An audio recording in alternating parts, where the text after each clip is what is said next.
Hi everyone, my name is Aaron.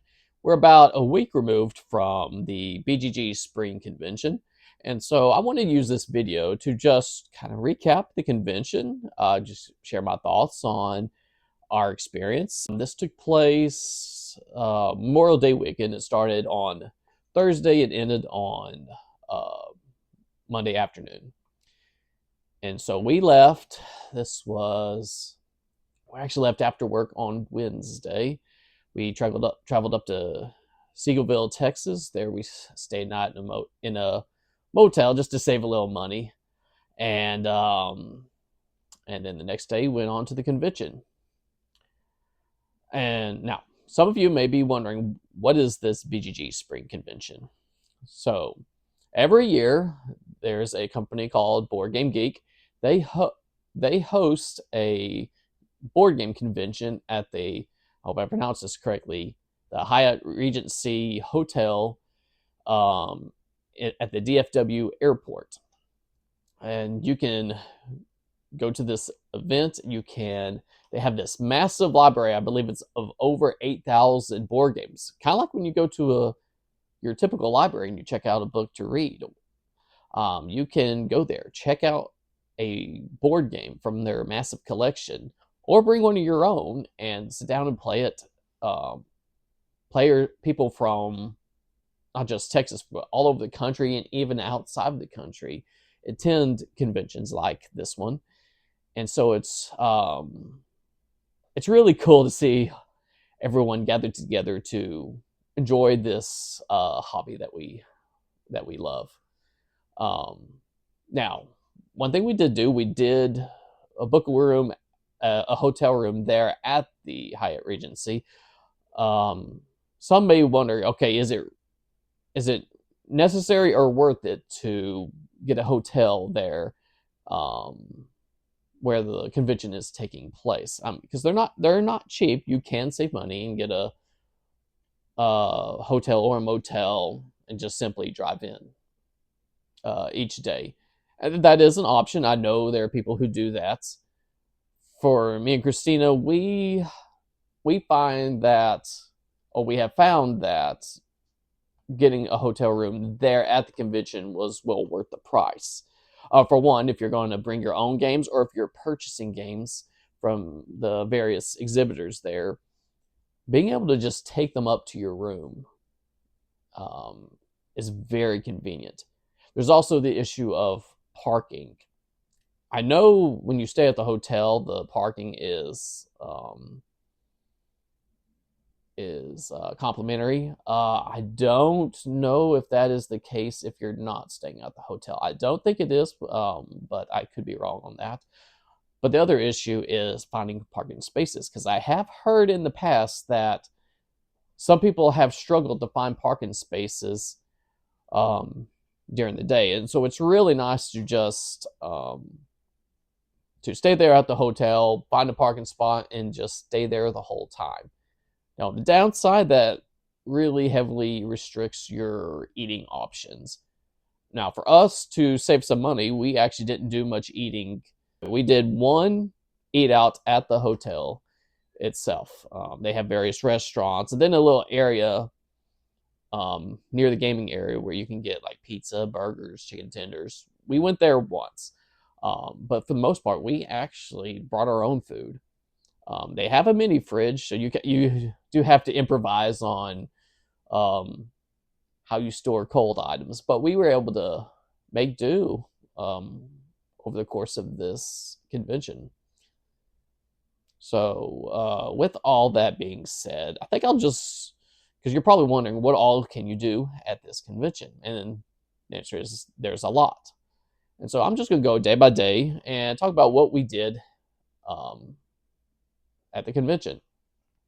So day one, we'll start with that Thursday.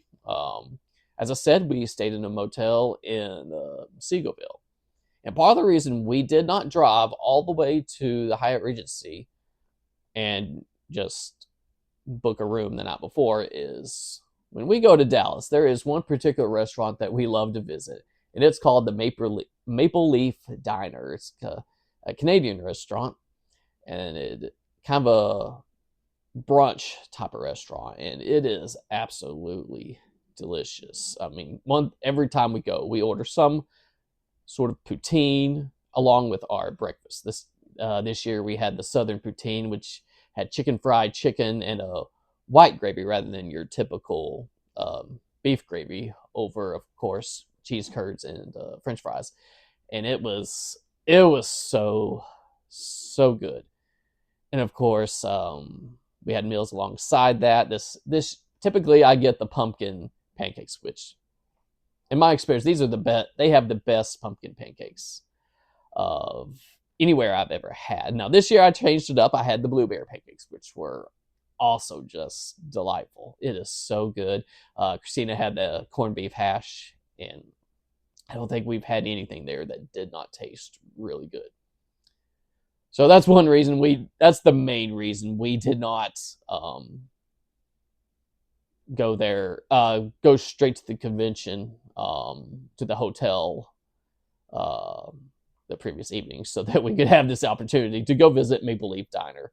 It also beats the line. Yes, we didn't get there right when the convention started that morning, but being able to go to a restaurant that we like and not have to deal with the exceptionally long registration line was really nice.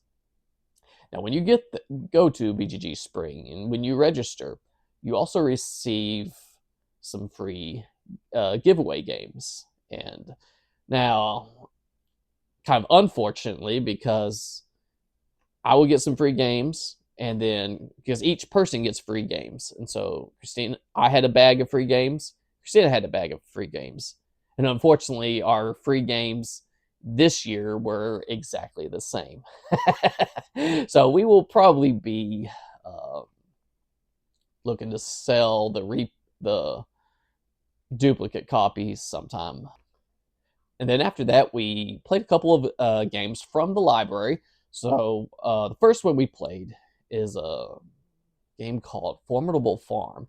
This game really reminds me of the classic game Skippo, where you have a deck of cards and you're trying to your deck is your own, your opponent's decks are their own. You're trying to be the first one to empty your deck. It's very similar to that one. Now, all these cards in this game, each one has a requirement and each one has a reward, and you're trying to gather up these various items. Like let's see, there was wheat, there was tomatoes, cucumbers, pigs, sheep. Your farm, things you expect to find on a farm. You can use each turn. You can place your token on a spot, gain one of those items, and then if you satisfy a card, such as on your personal deck, you can turn it in, and it'll give you a reward, which can sometimes allow you to chain and complete another card and another card. Um, and so we actually enjoyed this. It was a good game. It was a nice start to the convention. The next game we played was a word association game called Crossword Clues. And in this game, you have this grid. So you have some columns and rows, and each one's labeled A, B, C, D, 1, 2, 3, 4. And there's this deck of cards. It may say something like A2. And each column and row also has a word. And so, for instance, A2 will have, okay, there's a word on that column and a word on that row, and you're trying to get your fellow players to guess that word. And so you'll come up with a one-word clue, and they will point to the spot that they think your card says. So if they think it's A2, they will point at A2, and if you're right, you'll put it down. If you're wrong, you'll discard your card and grab another one. It's a very quick game because the game takes 10 minutes to play, and once that 10 minutes is up, you will look at your grid and see how many cards you got correctly. It was a good game. I mean, it's very reminiscent of other games like So Clover and Codenames. Was it as good as those games? In my opinion, no. For one thing, it's definitely because it's a 10-minute timer. You're very much having to rush to give out your clues. They may not be the best of clues, but also as you start to fill up the grid, sometimes you don't even have to give that great of clues. For instance, if one of the words in a say in a column is dinosaur, and you've already got two or three of the um, uh, spots already claimed, it makes it a lot easier to fill in the rest of it, even if you give a clue that is doesn't really tie in the two words very all that well. I mean, it was still an enjoyable game, but would I buy it? Me personally, no. And then after this, we went to something I've not done in the past. There's a series of events that took place this year called Homegrown Games, and in this in these various events, you are either you can design your own game or look at various prototypes or even purchase some limited release games that people like you and me have produced. They're not being produced by your Stonemaier Games and all these various publishers. And so that evening, um, the event we had that Thursday evening was about designing your own game. So the first thing they did, they assign you to the table and they intentionally split up people who come in together. Which initially I was kind of against that because I was hoping this would be something me and Christina could do together. But instead, they explicitly assigned her to one table, assigned me to another table. On each table was a box, and so you open it. It had various just generic components, some paper, some index cards, um, colorful meeples, a spinner, dice, and so on and so forth. And everyone would be tasked with designing a game in under an hour. And everyone's had to have a certain mechanic. It had to, not mechanic, mechanism. It had to not have, I believe it was another mechanism. It had to have a certain theme. And then afterwards, we would kind of present to our group. It was actually pretty enjoyable. It I know for my group, it took us a while to really get our design going because, of course, you got three gamers who all have their idea of what direction this little game should go, and so it took us a while to nail down all the parts. But in the end, we were able to get a good design going. Um, did I keep the game? No, but it was still very enjoyable, and I know Christina had a good time too. Now then, with the end of Thursday, it kind of brings me to probably the unfortunate part of the trip because at that time I was starting to get a little yucky and eventually sore throat. Um, and I don't think I got this from the convention. I have caught COVID from attending a convention in the past. This one, since it's the first day, in all likelihood, I probably got it from work or somewhere ahead of time. But unfortunately, that evening I was not feeling well. And I would even say I was feverish. And so the next day, I actually didn't play. We didn't play any board games on Friday. Um, I didn't have a good night's sleep, so we actually spent uh, Friday going to a nearby urgent care just to see, okay, do I have COVID? Do I have flu? Do I have strep throat? What is this? I just know uh, I felt pretty bad.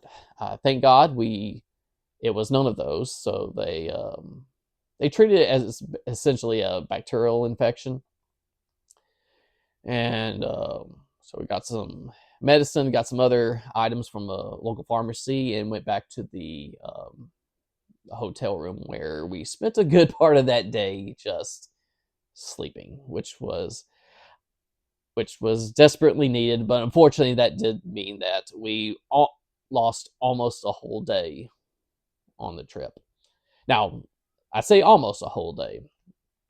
Now, because all those tests were negative. I was able to at least put a mask on and go down and briefly skim through the exhibitors, because that Friday was the first day the exhibitors um, opened. I found one that I had actually visited in the past, picked up I think 3 games from them, and then went back to the hotel room, slept some more, and after that I felt pretty good. I was definitely much improved, which was needed because Friday was also when the virtual flea market takes place.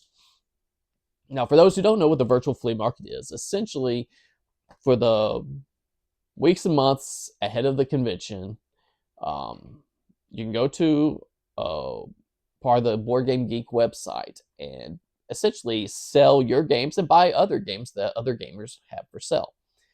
Um, the virtual flea market at the convention is solely used for exchanging cash in games that that players had already agreed upon ahead of time.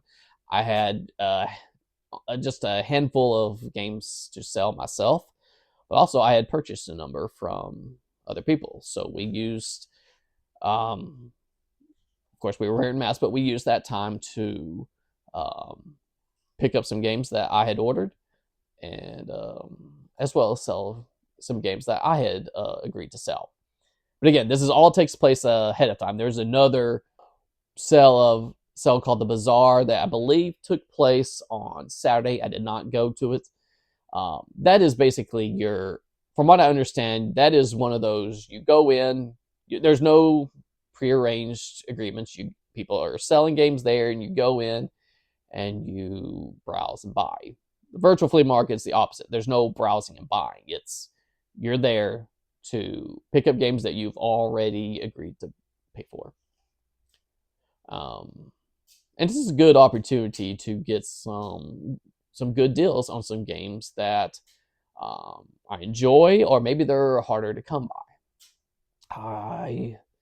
I did this I've been to Dice Tower East twice, and in 2 of the 3 times I've been to BGG.Spring, I have taken part in the virtual flea market and got some great games for decent prices. And that brings me to Saturday. So Saturday was the first time since Thursday that we decided to play games. Now, as I said, typically when you go to a convention, this is a great opportunity to play with other people. They have these signs that you can pick up saying teachers wanted if you need someone to come help you teach you a game, or players wanted if they're looking for other players to join them. And I have done that before, where I will, if I see a players wanted sign and I see that there's an opening, I might sit down and play a game with them. Now, because we were still trying to recover from whatever it was we had, we unfortunately spent the whole convention playing with just ourselves. I mean, we had a great time doing that, but unfortunately we did not get to do the intermingling with other gamers that we would typically do. So the first game we played was a game called Atoll. It's a nature-themed game where you are placing these corals as well as other sea life in a tableau in front of you, and each card may give you some sort of benefit. What's really neat is some of the fish or the sea life can start with a low abundance of that animal, and you can increase that abundance by maybe feeding on some plankton or on other animals, which causes their abundance to deplete. And I like that balance. It has a nice, I don't know if you call it engine building, but it's very much one of these. You want to gather cards that will work well within your own system, and I like that puzzle of figuring out what cards work well with each other. This was a surprise. This is a game that Christina picked off the shelf that I had not heard of, which I love it. I love that. Typically, before I met Christina and I would go to a convention, of course, I had, some games that I had planned on or wanted to play, which I still do. But what's really nice is when Christina goes, she just picks a game off the shelf that looks interesting. She doesn't know the whether or not the games are good or not. She just looks at the box, thinks it looks neat, and picks it. And this is I really like this because she has found some games that I would not have picked again because I had not heard of them, or maybe I would look at them, or if I paid too much attention to the BGG rating, I might say, you know what, I don't want to play that. Attending the convention with her is a great way of trying different games. And in so many cases, we have found that these games that we have greatly enjoyed, even maybe if they were games that maybe others evidently didn't enjoy as much. So, anyways, Atoll never heard of it, but she checked it out of the library, and it was fantastic. I mean, I love that spatial puzzle. I found a seller online who was selling it because evidently it's hard to come by, and so yeah, it was a great start to Saturday. And then the next game, which wow, she actually pointed it out, but I actually checked it out because I was intrigued by it. It was called Dust in the Wings. It's well, if you look at the cover, you'll see butterflies. So those who know Christina will be like, "Oh, that's a Christina game." But I was actually very intrigued by this game too because it has a mechanism that I've always been intrigued by, but I've never actually played outside of the game that it's named by, and that is Mancala. I've played Mancala, but I've heard that there are games who have this Mancala mechanism where you pick up tokens from one spot and then drop them off one at a time in other spots. But I've never actually played a game that did that until outside of Mancala until this one. And it's very simple. You've got these um, objective cards that are displayed in front of you, and they may be like having certain numbers of butterflies, like 3 yellow butterflies and a blue butterfly in one spot, or may have something to do with shapes. Like, okay, here's a square shape. And in this 2x2 square, you need to have 3 or less butterflies all together. And on your turn, you pick a spot, and take all the butterflies, and you drop them off one at a time. But it's only the last butterfly that you place that you score or potentially score for that spot. And again, we really enjoyed this game. Knew nothing about it going into the convention, so it was a very nice find. And like Atoll, we ended up going online and purchasing it. The last game we played on Saturday was a game that Christina had had her eye on. She had seen it at a board game store we had visited called Canvas. It's a very popular game about basically building paintings. I say building or constructing paintings. So in this game, you have these card sleeves, and the card sleeves have some sort of small piece of artwork, and you're essentially building a painting by overlapping these cards and putting them in this sleeve. Now, it was a good game, but I think for both of us, might have been the biggest disappointment. And again, not because it's a bad game, it's not. But the art theme really didn't come through in the way that we would have liked. Because really, when it came down to it, because each of these little cards that I mentioned that have these little bits of painting that you combine into one painting, that's really not the focus of the game. Instead, at the bottom of each card, there's some sort of symbol, like a triangle or a square, that fits into 5 columns. And when you overlap the cards, certain symbols are going to display, and you're trying to match these public objective cards and earn points for them, which was enjoyable. But we felt that in the end, that was the focus of the game, not necessarily the act of building or making a painting. Um, so from that standpoint, we were disappointed, but again, still an enjoyable game. If you want, for me personally, I like. Let me pull this off the shelf. I have this game called Colors of Paris. I think this does the art theme a lot better because theme comes through because in the game you are mixing paint, not literally, but um, abs- abstractly you are mixing paint, which you are then applying to a painting. So I think the art, if you want a game that has that art theme and does it very well, I think this is a lot better than Canvas. Now, playing games is not the only thing we did on Saturday. I mentioned that the day before I had just briefly run through the exhibitors and purchased games from one specific exhibitor.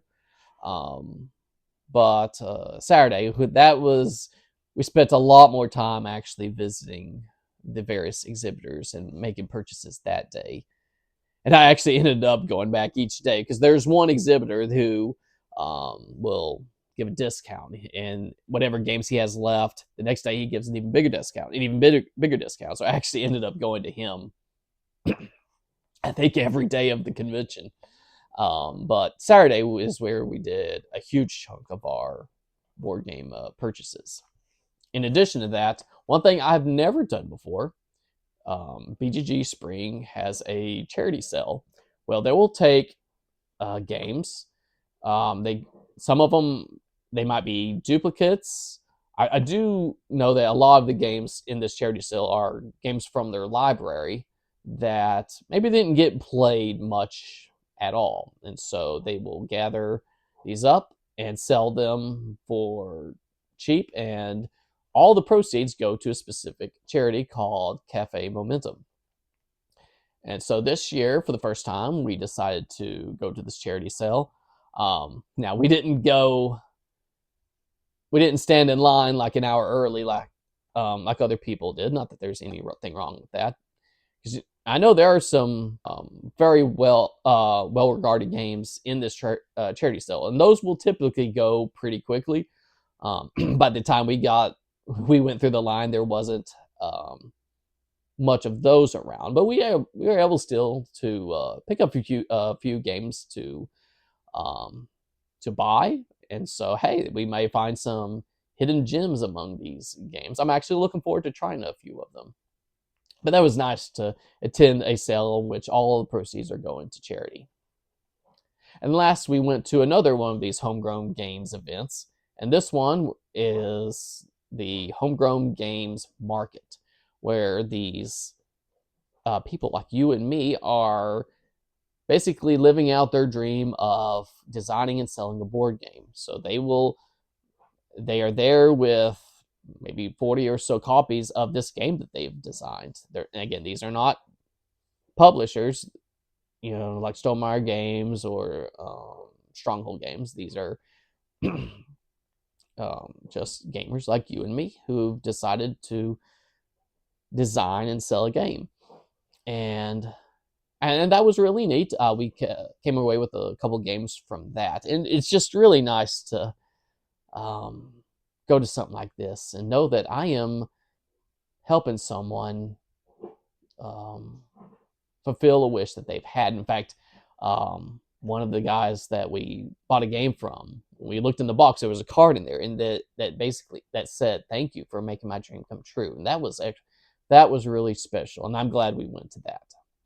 Now, as I mentioned, we were dealing with illness. Now, no, we did not get sick again, but one thing that did happen at this year's convention, because in the years past, I might be tempted to stay up late. In fact, last year we got a kick out of playing this magnetic soccer game that they have there at the convention into the early morning hours when um, we're running on fumes and we're acting very goofy as a result. This year, not so much, because I found that in the evening I was pretty worn out, and so unfortunately that also contributed to us not playing as many games. Which brings us to Sunday. We actually only ended up playing a couple games that day. I don't know if it's maybe it was a part, maybe that was part of it, or visiting the exhibitors again. I'm actually kind of perplexed on why we didn't play more games on Sunday. And so, okay, one of the first things we did on Sunday, we stayed in our hotel room and watched a church broadcast from the church we uh, attend back home in Nacogdoches, New Hope Church. And so we watched that before we went and played some games. First game we played was a game called Canopy. It's a very beautiful nature themed game about I don't know if you're building elements of a rainforest or just observing them, but you're playing these cards that have a rainforest theme to them, and you're earning points each round for collecting certain plants or certain animals, which will give you points at the end of the game. Um, Building up these trees, each card you increase the length of the height of a tree, and then you can put a canopy on top to score it at the end of each round. And that was a lot of fun. The How you gain the cards is very unique because what happens is there are 3 spots. And okay, at the beginning of each round, you put 1 card face down in one spot. Another spot you put 2 cards, another spot you put 3 cards. And what happens on your turn, you'll start in the leftmost spot. You'll pick up the cards or card if there's only one, and you'll look. Do you want to keep it? You can't look at the other cards, and you decide right then and there, yes or no. If it's yes, you add it to your collection of cards, and you put another one in its place. If you decide no, you put it back face down, and you take a card from the deck and put that one. You add that to that specific spot. You don't know what it is. You don't know what you just left behind potentially for the other player. Then you look at the next spot. You can flip over the cards, decide whether you want to keep or not keep, and then if you decide not to keep it, you again go to the last spot. And again, each time you pass, it adds a card to that spot, making that spot more valuable. Now, of course, if you still don't like any cards, you have the option of just passing on all of them and just drawing 1 card blind from the deck, which I did do that once or twice. Um, but I really like that mechanism of do I take this now? If I pass on this, am I going to make this spot really valuable for the next player? Which evidently did happen because Christina won that game, and but we both really enjoyed it. So that was Canopy, and then the last game we played, which was the most complex game that we played of the convention, was I hope I pronounce this correctly. Horloge the I think it's the Prague astronomical clock. It's a very complex game, and it doesn't help that the artwork on the board is very busy. But and it actually took us a while to really get understanding this game. In fact, thank God, we had a guy come by our table and actually teach us the game, so that we could get going and get it played. But we actually ended up really enjoying this game because the whole idea is that you're building the astronomical clock that is in Prague, and there's these clock wheels that determine what actions you do each round, and you rotate them each round, and you can you have this little player board where you can break these gears in order to rotate these boards even more, but you have to repair them at the end of each round, or otherwise you'll lose points. Then you perform these actions like adding a workshop, hiring an apprentice, adding the 12 apostles to the clock, and then building the faces of the clock. It was really neat to have this really cool track movement part of the board where you move up this track. And each track is different. One of them might be, okay, when you pass, what do you do? And the further up on this track you are, the better that passing is for you. or that maybe this other track allows you to move along another track, move more spaces and gather more things. And it was complex, but we actually really enjoyed this game so much so I actually talked to with Christina after the convention and asked her what her favorite game of the convention was, and to her own surprise, she said this game, and I would actually agree with her. This game was a lot of fun. So that was a good way to end that Sunday, which then brings us to Monday. As I mentioned, this is the last day of the convention. We had to be checked out of our hotel room by 12, so we spent much of that morning just packing, getting things into the car, and then I think we had less than an hour to actually play anything before the BGG library closed. So I had checked out a game called Nucleum, and you're only going to see the cover here because we actually didn't play the game. We pulled out the game, we set parts of it up just to get a sense of how the game plays and whether we'll think it will be enjoyable enough to purchase. And we actually did this at the end of the convention last year. I set up Cooper Island, and just from briefly looking to how the game appears to play, we decided to whether we wanted to purchase it, which we did. And same thing this year, we ended up ordering Nucleum. So I'm really looking forward to actually playing the game.